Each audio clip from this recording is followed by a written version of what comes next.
Hello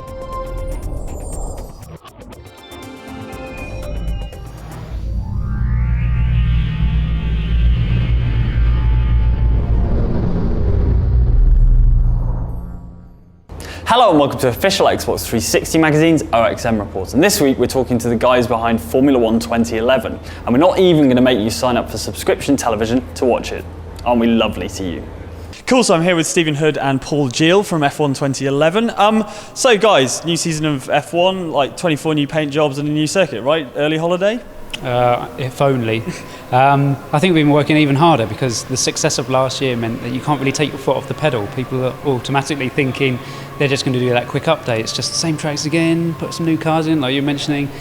Nothing could be further from the truth. This is about putting cool new features in. You've got that foundation of 10. What does everybody want to see in the title? That's what we're doing this year. In terms of, obviously last year you guys developed a lot of weather technology which was then shared with the chaps who were making Dirt 3 at the time. Is there anything that's come back from the racing studio back into this one at all?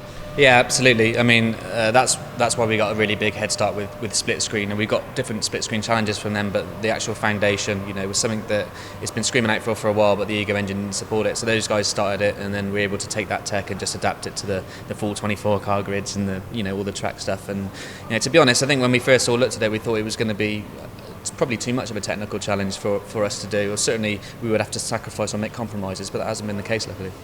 In terms of, the co-op championship thing is massive, right? I mean, this is something that racing game fans have been calling out for years, and it's never really been done before. Yeah, absolutely, and I think there's two parts to it as well. There's the sort of, you can nurture a young up-and-coming teammate. He doesn't necessarily have to be the same ability as you, and then you're sharing your car setup, you're getting the upgrades, but his job's really to be the solid number 2 and get points for the championship. And then you've got the other one where you're always to and fro in between the two of you, and then it gets so much more competitive. Each session, even a practice session, which doesn't mean nothing, you don't want to finish second to your teammate. You want to top them each, so you find yourself burning extra sets of option tyres or whatever to try and make sure you come out on top. And you can really see how in real F1, as they get towards the height end of the season, only one of you is going to win the championship. That all of a sudden, the shutters come down a little bit, and the setup information isn't quite there, or you start to close off a little bit. I mean, regulation changes in terms of changing where the DRS is activated and things like the blown diffuser stuff. I mean, how late into the development process can you realistically add that stuff? Well, we're changing it all the time. We've always said, even through the development of 2010, you come in the morning, you switch your PC on, you read the F1 news, and you think, right, that's something else to change again. We nailed it yesterday, and now it's changed. But with the DRS zones, obviously we're accurate up to recent races, and then we're working with Formula 1 management and various other teams to work out where they would be on the actual tracks. We've got double DRS zones in now, you can't activate it in the Monaco tunnel, those things. These things filter out over time, and then after the races have been completed, we often update stuff. So I think it'll be pretty much true to life, and we're just hoping that when it comes to release, they don't go, actually DRS is gone and KERS is banned. Cool, excellent. So I'm here with racing driver Anthony Davidson. You were a test driver at Honda for years and years and years. How does the feedback that you give to a race team differ from the feedback you've been giving to the guys who've been making F1 2011? Oh, it's very different in real life. You're commenting on, what the actual car's doing out there on the circuit, rather than telling or explaining to a computer games company how a real car behaves on a real track in general terms. So that it's very different, yeah. And the testing days, it was obviously physically hard work. It's not so physical doing computer games work, but it's fairly mentally tough.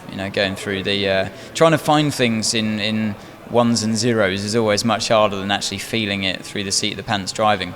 Excellent. So I'm here with David Croft, who is the commentator for BBC Radio 5 Live. So, David, have you been able to offer any words of wisdom to the development team of F1 2011?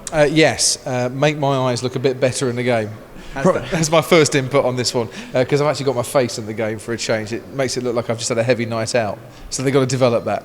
Are you going to be staring down the screen at the player then? Yeah, seriously. When you come off the track, and actually right at the start of the game as well, when we set your career objectives, I'm going to be thrusting a microphone straight in your face and asking you some probing questions. And there are lots of them in the game, trust me. So do you get to write the questions yourself, or is it those guys putting words in your mouth? Actually, no, the Codemaster guys are really good. They give me a list of questions that they want asking, but they just the demands are do it in your own style, make it sound like it's a proper paddock interview. If I was just reading from a script, it'd sound, you know, a little bit false and a little bit fake. So we tend to ad-lib it as we go on, which creates a huge amount of work for Claire in the studio, the voice coach, who had to actually listen to what I was saying and then change the words again so that when it flashes up on the screen, it matches what I'm saying. But we got there. So you're happy with your visual representation this year? Yeah, I will be. When they change it, just sort the eyes out.